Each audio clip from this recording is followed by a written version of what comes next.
Hi, my name is Tiffany, and this is Lab 4, Oscillations. Introductions. The purpose of this lab is to examine the motion of a spring mass system in which the mass oscillates on the spring. And then we use Tracker to extract the position data and then compare the observed motion against the predicted motion, which was calculated using GlowScript. And then we used GlowScript to plot and analyze the system's energy change. And the goal of our lab is to determine whether the model follows the energy principle.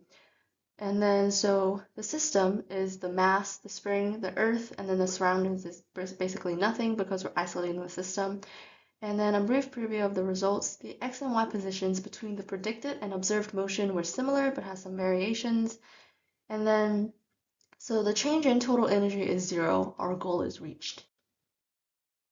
Some fundamental physics principles used in this lab are Newton's second law, which states that the change in momentum over the change in time, the net force equals the change in momentum over the change in time, and that F net equals mass times acceleration. And then we use the velocity update formula, the position update formula, and then the energy principle, which states that the change in energy is equal to the work done by the system, work done by the surroundings plus the thermal energy exchanged within the system, within the surroundings. And then these are their formulas. So this is the observed motion in Tracker. It's just this video. We won't watch the whole thing. Okay, but anyway, the object's mass is 0.402 kilograms, which is given in the pre-lecture videos, and then this is my initial position, and then my initial velocity is 0. And so this is what my plot looks like in Tracker.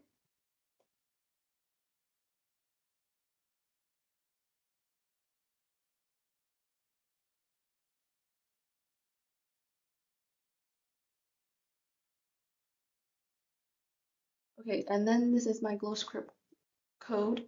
I inputted the ball's mass, position, velocity, and then I also edited these lines to include what the pre-lecture video said, and then I edited these next lines with the correct formulas.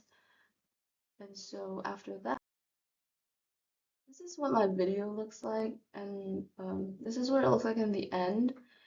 I feel like it looks kind of different than what it's supposed to look like, but I've tried many times and this is what I got, and so I kind of just used this set of data. And so this is what my graph looks like.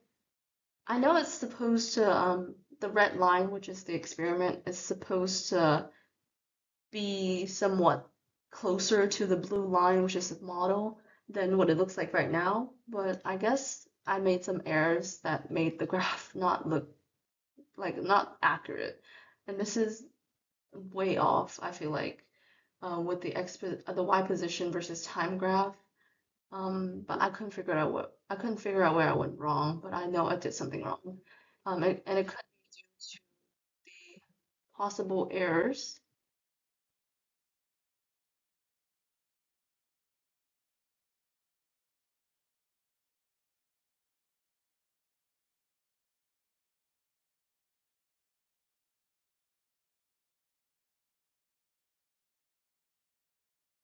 So it could be due to the possible sources of error. So in the real world, the system cannot be completely isolated from the surroundings. So work is being done on the system in reality, but for our purposes, we isolated the system and kind of ignore the outside work. And so another error is that the center of mass could be off in Tracker due to my human error.